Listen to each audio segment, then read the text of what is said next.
Good morning, students. Today we discuss the previous chapter, agriculture. In this chapter, we discuss the topic technological and institutional reforms. Agriculture में total population के 60% से ज़्यादा लोगों को livelihood provide करवाती है।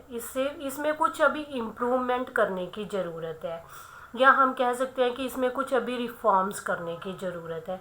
1980 and 1990 में लैंड डेवलपमेंट प्रोग्राम शुरू किए गए, जिसमें इंस्टीट्यूशनल एंड टेक्नोलॉजिकल दोनों तरह के सुधार किए गए। अब इंस्टीट्यूशनल एंड टेक्नोलॉजिकल रिफॉर्म्स में प्रोविज़न फॉर क्रॉप इंश्योरेंस, फसलों का इंश्योरेंस किया गया। ग्रामीण bank and cooperative societies establish की गई। फार्मर्स को कम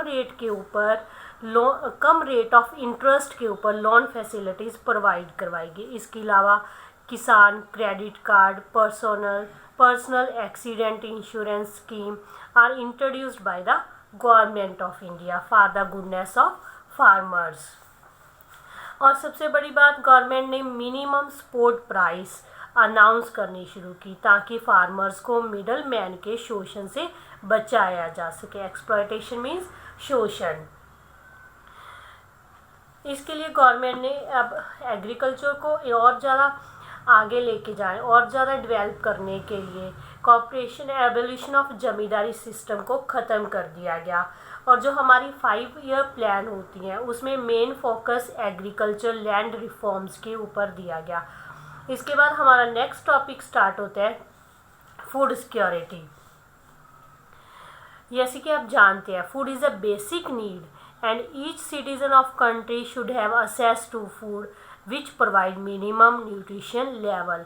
फूड हमारी बेसिक नीड है और देश के हर एक सिटीज़न को फूड प्राप्त होना चाहिए, ऐसा फूड जिससे उसको मिनिमम न्यूट्रिशन लेवल प्रोवाइड हो सके।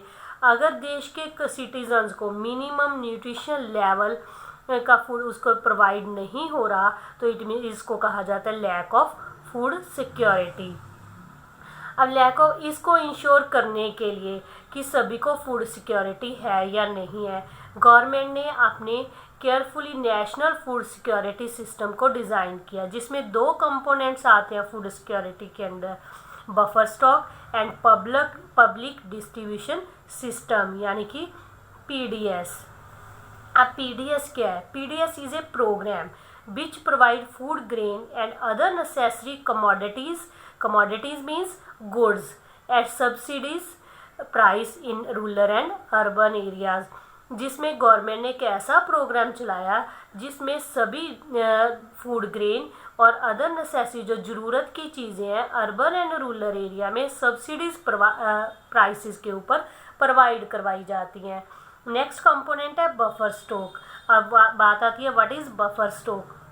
ए stock of commodity built up by a government with the object of using it to stabilize price.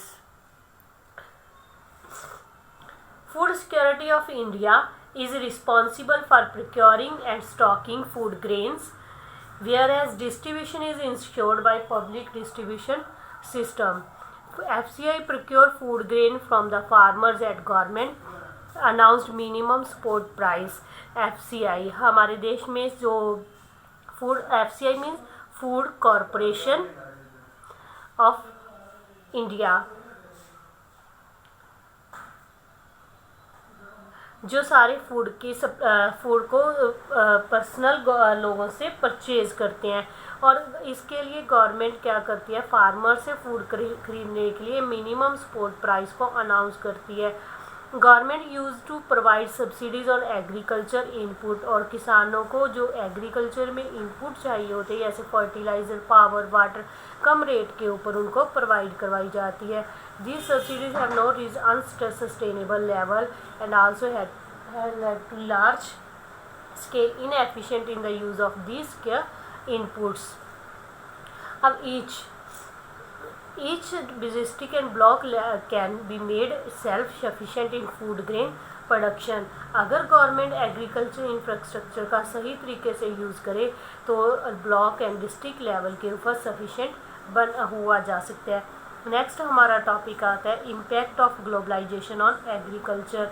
Globalisation means जैसे इंडिया यूएसए के साथ व्यापार करता है, यूएसए चाइना के साथ, चाइना इंग्लैंड के साथ, ये तो क्या हो रहा है, globalisation, that is globalisation in trade. International interrelation develop हो रहे हैं किसमें, ट्रेड में, that is globalisation. After 1919 Indian farmer को नए नए चैलेंज फेस करने पड़े, अब उनको कंपटीशन में आना पड़ा। अब इंडियन फार्मर्स को दूसरे देशों के फार्मर्स के साथ कंपटीशन करना था। कंपटीशन में क्या करना था, जैसे हमारे देश में जो एग्रीकल्चर में प्रोडक्ट प्रोड्यूस किए जाते हैं और दूसरे देशों में जो प्रोडक्ट प्रोड्यूस किए जाते हैं उनके कंपैरिजन हमारे गुड्स प्रोडक्ट कॉस्टली होते हैं। क्यों? क्योंकि उन देशों में इनपुट्स के ऊपर ज़्यादा सब्सिडी दी जाती है जिससे वो उनकी कॉस्ट कम हो जाती है, लेकिन हमारे यहाँ इतनी सब्सिडी नहीं दी जाती जिसकी वजह से गुड्स प्रोडक्ट एग्रीकल्चर प्रोडक्ट महंगे होते हैं। अब उनको ऑब्वियस है जो महंगे प्रोडक्ट होंगे वो इंटरनेशनल मार्केट में सेल नहीं हो पाएंगे।